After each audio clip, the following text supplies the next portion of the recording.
This is a little LA history. This is the infamous Viper Room over here on Sunset. You can see we're over here on Sunset and Larrabee Street. This is where the Viper Room, some liquor store in front of it. I think the liquor store is out of business though. Nope, I think it might be. It's still open. But this is the Viper Room.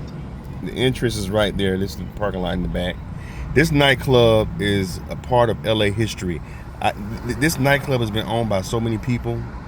It's a nightclub slash bar. A lot of indie bands would come here, like in the 80s. I think it opened up in the 80s. It was originally owned by Leonardo DiCaprio and Johnny Depp. Johnny Depp was into music and stuff, so this is the time I think him and Leo decided to open the Viper Room because they had a love for like independent, to help independent artists. You know what I'm saying? But this is the Viper Room. A lot of people don't know that Joaquin Phoenix, his brother River Phoenix. Oh, was it Joaquin Phoenix or was it River Phoenix? I can't remember which one it was. Let me see. Who played the Joker? Let me see. Who played the Joker? Okay. I'm sorry. His brother, Joaquin Phoenix, played the Joker. Joaquin's older brother, who was the actor, which he was in the acting business before Joaquin. His brother River Phoenix passed away in this nightclub when he ended up ODing in this nightclub when he was they were both young. I believe Joaquin at the time maybe was 15, 16 when it happened. And his brother, I think, maybe 18, 19 years old. River Phoenix, okay, he passed away in October of 1993. 31 years ago. Damn, it's been that long. But he was actually in the middle of shooting a movie, and him and his friends and his brother went to this club to check out, I believe it was a friend of theirs that was performing here, so they decided to go and check them out. And he ended up getting a hold of some bad drugs, and he passed away 1993. You can actually go on YouTube and hear the phone call, the 911 phone call by his brother Joaquin. Joaquin, I think, was maybe 15, 16 at the time, and he's crying hysterically, saying his brother's not breathing.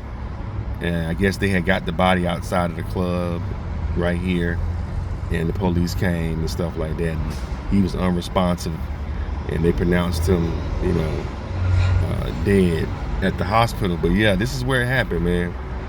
But besides the tragedy, I had a story here at the Viper Room when I was working for TMZ. They had they sent me here. They was like, hey, we got something that's getting ready to happen at the Viper Room, but we don't want you to, don't tell nobody. We just need for you to go to the Viper Room and post up with your camera ready to shoot. I'm like, okay, cool. It was all secretive, but other agencies had already got the word of what was getting ready to happen. But anyway, I got here and not realize what was getting ready to happen. And of course, it was other paparazzi that was here. Other news outlets were here. This might have been maybe, how long ago this was?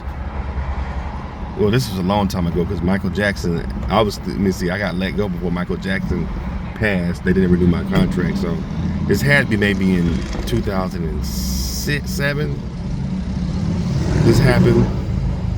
But I'm standing over here on this corner over here, trying to see what was getting ready to happen. There was a lot of people going inside the Viper Room, people walking up and stuff, and I was standing right here on this corner. And I'm like, well, I got my phone.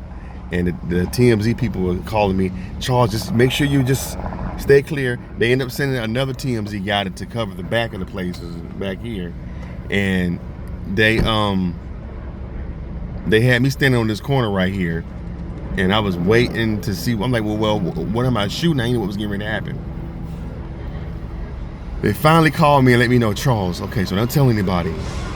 Prince is getting ready to, it was a lady named Diana, that's why I'm talking with a British accent. She had a British accent. Charles, Prince is getting ready to show up in about 30 minutes.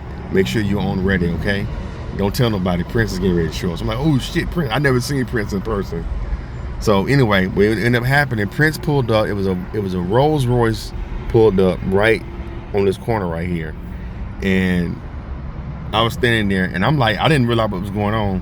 By this time, the word, I guess, had got out, so a couple of paparazzi started to show up. I'm standing there. Now, usually nobody goes in. They have a door that you can go in through this way on Sunset, but nobody ever goes to that door. People come in through this door right here at the Viper Room. But of course, it's Prince. So the car pulls up. It's a dark Rolls Royce hardtop Phantom. Everything blacked out. A big Asian guy gets out the car, and he's on the passenger side. He gets out the car. We're like, well, who driving? We're thinking Prince. Okay, so people start gathering around the Phantom. Security, the guy goes into the Viper Room. They come out with 3 other big bodyguards with umbrellas, right? Prince is not in the back of the Phantom. He's driving the Phantom.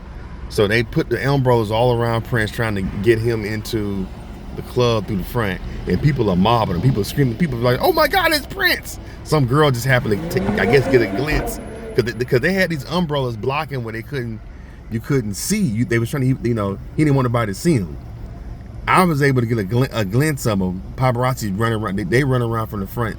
They rush him into the front through this way, and he goes in through the Sunset, and it was like maybe a couple seconds, but when that girl saw him and said, "Oh my God, it's Prince," and I saw his hair. He had he was dressed in all black. He had black gloves on. No, he had a black hoodie on. He had a black hoodie, but you could still see like his little perm. He had like perm bangs hanging down, and they rushed him through the front. And somebody said, "Oh my God, that's Prince!" And the girl was crying because I guess they had walked up and just happened to see, and they trying to cover him with, the 4 big dudes, including Prince guy, trying to cover him up. They got umbrellas, but you still can see this small little person with this silk hoodie on, with these gloves on. But I said, "Wow, he's short." I was thinking to myself how short he was. But that girl, afterwards, the girl was outside crying. I remember the girl, she was like, "Oh my God, oh my God, oh my God, that was Prince, that was Prince," because it was that little 10-second walk from his car to the front inside the club. But I'll never forget that. But in the Viper Room, I think they end up, after the situation happened with Joaquin, they end up selling this place, Johnny Depp, because that was their friend. Johnny Depp and Leo end up selling this place to a private, some club guy. But in the late 90s, they sold it. So let me see. Joaquin passed away in 93, and I believe they had it up to sell the Viper Room. They end up willing to selling it, I think maybe in 95, maybe 2 or 3 years after the situation happened here, because that was their friend. He passed away there and stuff like that. So they didn't want to keep it any longer, and they sold it to some club guy, and then he ended up selling it to some other dude. I think some other celebrity bought it. I think maybe Bruce Willis might have bought it maybe towards the end of the 90s, and he sold it to somebody else. So this place has changed hands for some years, back and forth. But yeah, that's the history of the Viper Room. That's my story, guys. Let me know what y'all think. The thumbs up button, subscribe to the channel.